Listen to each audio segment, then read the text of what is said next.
You're not the main character because you failed your fall semester. Let's glow up for spring. If you want to be that student, the one who has their grades together, their nose together, looks good, smells nice, body tea, this is the video for you. You want an academic comeback? You actually need to come back to classes. You need to actually be in lecture. And if you're not in lecture, you need to be watching full-length videos. That's how you learn the material, even if you're not going to be in class. Because being in class isn't just so you actually get the material, it's because the application. So you understand how the professor is like putting these things into motion. And sometimes you just need to reteach yourself the material. Like, let me say, calc was the first math class I've ever taken since sophomore year of high school that I got an A+ in. How did I do that? I taught myself from the beginning. I said, what was a tangent line? Put that in. Yeah, I just start from there. I will say that class had so much extra credit, so much curve, that I had no doubt that I could skip the final and still pass. And I did. This is tip 1.5. Watch preliminary videos before you go to lecture. After lecture, watch clarifying videos. And if you're not even going to lecture, do it all in the same time span. That's exactly how I passed A&P. Dorsal column, spinal, whatever. Oh, I was clutched up last semester.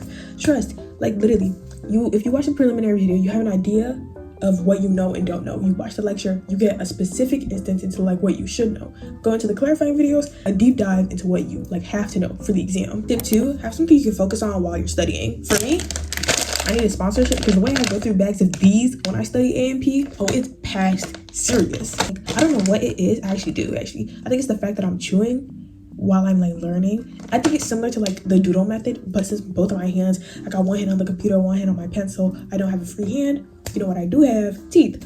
So I think while like I eat the candy, my brain is just like also putting mechanical things into motion. You know, I don't know how it makes sense, but it does. Get you some economics. Tip 3, you need to get out of your dorm and network with professors, advisors, recruiters, faculty. You need to go to office hours. Staying late after lecture to talk to the professor, golden. I did this by accident once for my A&P. I sat back, she was like, oh, how are you doing? And I'm like, oh, this is my moment. I introduced myself, said my spiel. I said the lecture I today, I loved it. We did a special activity. I said, oh my gosh, it was so fun. This, and then she was like, oh my gosh, really? And then we just talked about me and my life goals. She talked about her and her life goals. And I said, oh my gosh, I'm totally gonna take you next semester. Babe, I'm going to get that letter of recommendation. 1, because I need it for my program. And 2, because she's just like she's great. I love her. Or on networking with like advisors and faculty. Yes, talk to advisors and faculty, especially if you're at the college and you're going to go to the grad school of said college. Let me set the scene. It was Health Professions Week. There was a table for the Technology College of Pharmacy. Guess what I'm going into? Pharmacy. I see an advisor who I've spoken to and a recruiter who I've spoken to. Why? Because I was on a field trip for said college. Okay. I go up to them and I'm like, hey, do you remember me from the field trip? They're like, yes. Then I start talking about my goals. Yo, when you talk about yourself, you need to talk up yourself. I said, I have this credential, I have this experience, I have this, and this. This is my major, this is my path, this is my track. I'm in the honors college.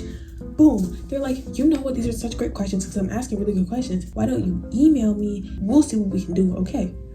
I send the email, I ask the questions, I put a little call to action. If you can get me any opportunities, please let me know. A few weeks go by, silence. You need to be not afraid of following up, because I followed up. I said, hey, not to like bug you, but just to follow back up with my email. Thank you for following up. I didn't even see this. This is in my inbox, blah, blah, blah. He mentions that there's going to be a pharmacy on campus. Opening times for volunteering in the spring. Ooh, this spring. Yes, and how would I have known that if I had not emailed and asked? How would I have known that if I did not bother him? Plus, he works at the college I'm trying to go to. If this isn't showing interest, I don't know what is. Do things on campus. Join extracurriculars, join clubs, volunteer, be on an e-board, do an internship, virtual or IRL. Don't be wary, those IRL ones on campus can be unpaid for a lot of labor. I saw one at the museum. They're like, yeah, you get to canvas all these photos. It's not paid though. I don't know if they offer academic credit. I'd assume so because it's at a university, but you know, don't quote me. Also, marketing and PR executive chair roles, too good, because 1, you can like branch out and do brand partnership work there as well, campaign work, event management work, and those like roles give you actionable skills for more than likely things you're going to do in the future. Finance, treasurer roles, all good and well. I'm personally not going to go into financials or banking. I know it will give you the time management and organization skills, but then again, marketing will do that too. And it's more creative and more fun. Also, be wary because PR can mean a whole lot of things. PR can mean events, PR can mean social media, and PR can mean like marketing. I personally choose marketing and PR as in events because social media is all fun and well, but I'm a STEM student. Let me plan some events and get some brand partnerships. I don't need to do all TikTok. Band, like right now for my club, I literally just planned an event with Tide 28, Bubble Skincare, and my rescue. Why? It was a dermatologist guest speaker. So that's STEM and that's creative and that's science. Like I call it skincare meets science. Oh, they loved it. They loved it. Had a makeup brand reach out to me. They said, can you do this? Yes. Yes. Yes. Yes. Tip 5 or 6, stay organized because it is very easy to double book yourself, miss an appointment or an assignment just because you literally have no idea or anything else. The amount of times I've nearly double booked myself for a meeting or advisor appointment, ridiculous. I use my Apple Calendar like it is my saving grace. Actually, the moment I find out about an event, it's already in my calendar.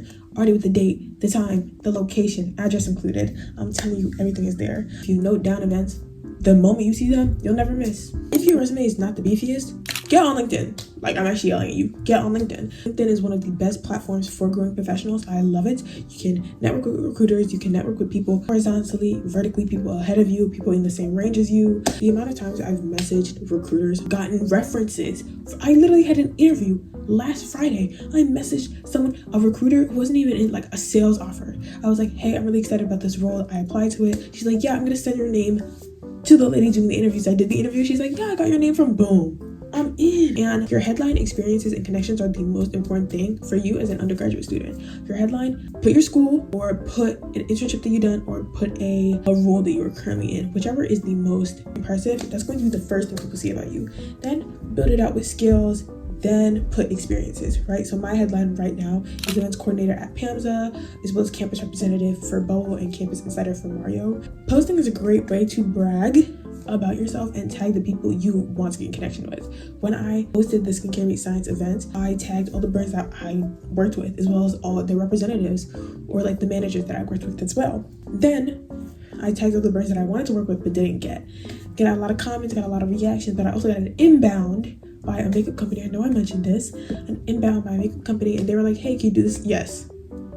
But also I got connected with the CEO of Mario Rescue.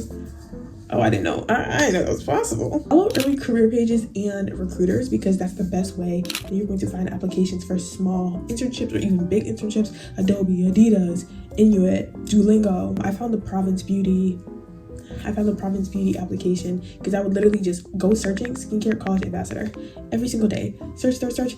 When early access came out, I was on it like that. Also, if there's a paper airplane next to the message icon for anyone you find on LinkedIn, you need to mention them, especially if you're trying to connect with them, because that means they have a free message as a premium member. When I found that out, I said I'm going to use basic LinkedIn as much as possible before I even buy premium, because why is it $40 per month? I mean, I understand, but it's $40 per month. Nonetheless, get on LinkedIn.